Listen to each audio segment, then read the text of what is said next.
completely about self-identification. This is my chocolate bar.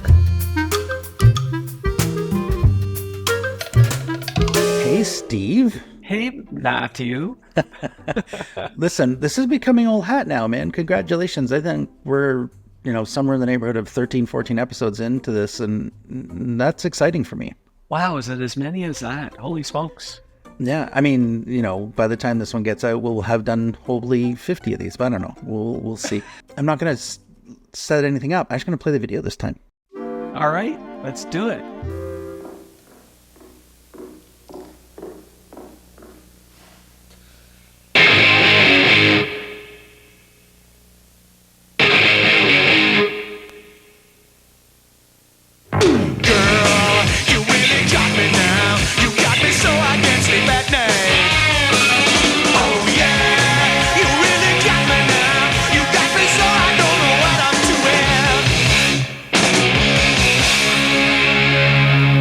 So, Sweet Marie.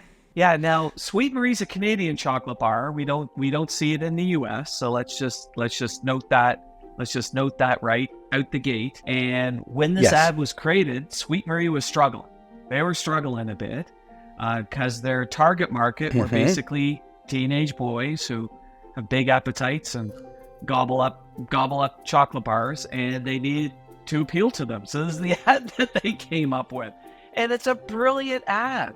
Right. And the other thing, too, is that you think about the positioning that they took on it. Wasn't even necessarily that it only worked with teenage boys. This whole self-identification of you know what? This is my chocolate bar because I am going to do things the way I want to do them. Right? The frizzed out hair, what do they call it? Crimping of the hair back in the 80s. The rebellious nature of the whole thing, and the weird entry. Right? All of that meant I'm doing it, and then she flicks it into the universe. We've talked about, everybody wants to be like that guy, and everybody wants to be with that guy in previous ads. Well, it's the other now, right? We're playing on hormones here. Yeah, guys want to be with her, right? And chicks want to be like her. But there's another couple of things here that I love that they did, and again. They didn't let you know that it was a chocolate bar until you're a little bit into the ad, which it seems like is a common theme with a lot of really powerful ads, but also the start.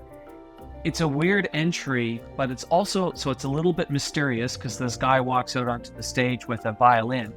And it's a little bit of this concept we call fits, but doesn't fit because you're expecting classical music and instead it's rock and roll, but it works, right? So you've got this beautiful fits but doesn't fit, which really brings out a lot of attention in the brain. The fact that it played rock and roll was the nice transition into this very almost punk girl at the time, and that rebellious attitude that comes with the brand. That's what they were trying to promote. So no, I love the random entry to some, and the bridge was really well done. And that mystery that we've talked about in the past. So here's the interesting thing in terms of what people can take away on this and it's funny, so many commercials start with the announcement of the brand right at the beginning, what we're advertising right at the beginning, which really all it's telling everybody is, here's an ad, so go ahead and ignore me. What I love is what they did in this, like so many great ads, they started to tell something that brought us in, created that little bit of intrigue, a little bit of mystery, a little bit of entertainment, that hitting those first couple beats and pulled you in. Yes. And and here's the weird thing, there was no, like, what chocolate bar ads do. Oh, it's got peanuts, and it's got chocolate, and it's got caramel, and it's got nougat. There was none of that. There was no features, there was no benefit, there was no product description. It was strictly, she ate this chocolate bar with this attitude, and you're like, I want to be part of that. We did recently the Snickers commercials as well with, you're not yourself when you're hungry.